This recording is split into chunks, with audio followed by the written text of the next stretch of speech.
भारतीय जहाज पर हमले के बाद से हॉर्मुज़ खाली हो गया है। सीज फायर क्या टूटने की कगार पर है। नमस्कार, आप देख रहे हैं न्यूज़ 18 का डिजिटल प्लेटफॉर्म। मैं हूं आपके साथ श्रुति श्रीवास्तव।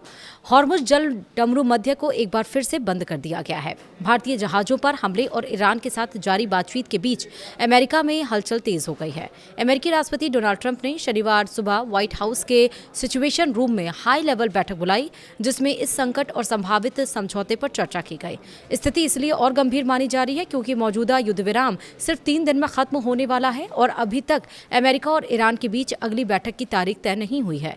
इस बीच ट्रंप ने हाल ही में दावा किया था कि एक समझौता 1-2 दिन में हो सकता है, लेकिन जमीन पर हालात इसके उलट दिखाई दे रहे हैं। अमेरिकी अधिकारियों के मुताबिक अगर जल्द कोई ठोस प्रगति नहीं हुई तो आने वाले दिनों में संघर्ष फिर भड़क सकता है। व्हाइट हाउस की इस अहम बैठक में उपराष्ट्रपति जेडी वेंस, विदेश मंत्री मार्को रूबियो, रक्षा मंत्री पीट हेगसेथ और ट्रेजरी सेक्रेटरी स्कॉट बेसेंट समेत कई बड़े अधिकारी मौजूद रहे। इसके अलावा CIA निदेशक और ज्वाइंट चीफ्स के प्रमुख भी इसमें शामिल हुए। पर्दे के पीछे पाकिस्तान भी इस पूरे घटनाक्रम में अहम भूमिका निभा रहा है। पाकिस्तानी सेना प्रमुख आसिम मुनीर ने इस हफ्ते तेहरान में अमेरिका और ईरान के बीच मध्यस्थता की बातचीत करवाई। ट्रंप ने भी मुनीर और ईरानी पक्ष से फोन पर बात की। ईरान की सुप्रीम नेशनल सिक्योरिटी काउंसिल ने कहा कि अमेरिका ने नए प्रस्ताव दिए हैं जिन पर फिलहाल विचार किया जा रहा है। बातचीत का केंद्र ईरान का परमाणु कार्यक्रम और यूरेनियम भंडार बना हुआ है। दोनों पक्ष इस मुद्दे पर कुछ हद तक करीब आए थे, लेकिन हॉर्मुज़ में अचानक बढ़े तनाव ने हालात को फिर से उलझा दिया है। ट्रंप ने साफ कहा है कि ईरान ब्लैकमेल नहीं कर सकता और अगर समझौता नहीं हुआ तो हालात फिर बिगड़ सकते हैं। उन्होंने यह भी कहा है कि दिन के अंत तक साफ हो जाएगा कि बातचीत आगे बढ़ेगी या नहीं। इसी बीच मध्य पूर्व के दूसरे मोर्चे पर भी तनाव कम नहीं हुआ है। इजरायल ने दक्षिणी लेबनान में येलो लाइन नाम से नई सैन्य सीमा तय करने का ऐलान किया है और इस इलाके में कई हमले भी किए हैं। इजरायली सेना ने दावा किया है कि उसने उन लोगों को निशाना बनाया जो युद्ध विराम का उल्लंघन कर उसकी सेना के करीब आ रहे थे। साथ ही हिजबुल्लाह से जुड़े ठिकानों और एक अंडरग्राउंड सुरंग पर भी हमला किया गया। यह सब ऐसे समय पर हो रहा है जब इजरायल और लेबनान के बीच हाल ही में 10 दिन का युद्ध विराम लागू हुआ है। हालांकि दोनों पक्ष के बयान साफ संकेत दे रहे हैं कि जमीन पर तनाव अभी भी बना हुआ है। ईरान युद्ध में सबसे पहले उसका साथ देने आए चीन के भी जहाज को हॉर्मुज़ से लौटना पड़ गया।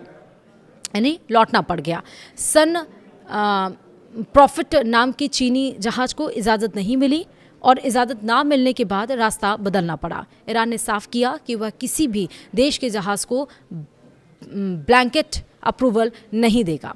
वहीं यानी कि ईरान किसी एक अनुमति पर सारे जहाज़ों को मंजूरी नहीं देगा, बल्कि हर जहाज़ को अलग से परमिशन लेनी होगी। इससे पहले शनिवार को ही भारत के 2 जहाज़ों पर फायरिंग की खबर आई थी। अब चीन के भी जहाज़ को लौटा दिया गया। ईरानी राष्ट्रपति पेज़ेश्कियान ने कहा कि ईरान मौजूदा संघर्ष को सम्मान के साथ ख़त्म करना चाहता है और किसी भी देश को उसके वैध परमाणु अधिकारों से वंचित करने का अधिकार नहीं है। उन्होंने ये भी कहा कि ईरान युद्ध को बढ़ाना नहीं चाहता और उसके नीति क्षेत्र में शांति, स्थिरता और सुरक्षा बनाए रखने पर केंद्रित है। पेज़ेश्कियान ने कहा, हमने कोई युद्ध शुरू नहीं किया और हम किसी देश पर हमला करने का इरादा नहीं रखते। हम केवल आत्मरक्षा का अधिकार इस्तेमाल कर रहे हैं। इजरायली डिफेंस फोर्स ने दावा किया है कि सीज़फायर लागू होने से ठीक पहले लेबनान में बड़ा सैन्य अभियान चलाया गया। सेना के मुताबिक इस दरमियान हिजबुल्लाह ने 150 से ज़्यादा लड़ाकों को मार गिराया है और करीब 300 सैन्य ठिकानों को निशाना बनाया गया। वहीं IDF ने बताया कि इन हमलों में लॉन्चर, मुख्यालय और हथियारों के भंडार को तबाह किया गया।